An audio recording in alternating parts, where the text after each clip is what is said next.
Magluluto tayo ng pakbet ala Heidi. Ayan po.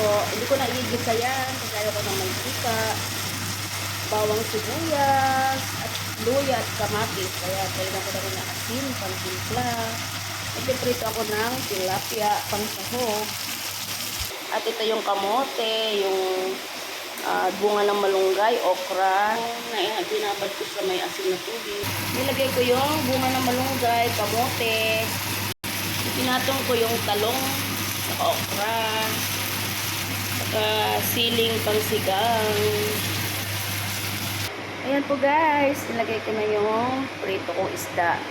Tapos lagyan natin ng mga 3 basong tubig para po may konting sabaw.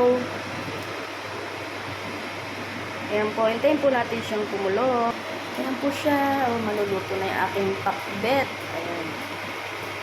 Pakbet sa ala Heidi. May iba, sabi nila buridibot daw yan. Kasi may bunga ng, buridibot na mga Ilocano.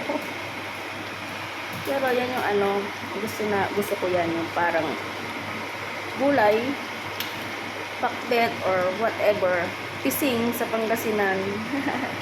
Basta nasasarapan ako dyan, kasi lalo ay may bunga ng malunggay. Thanks for watching!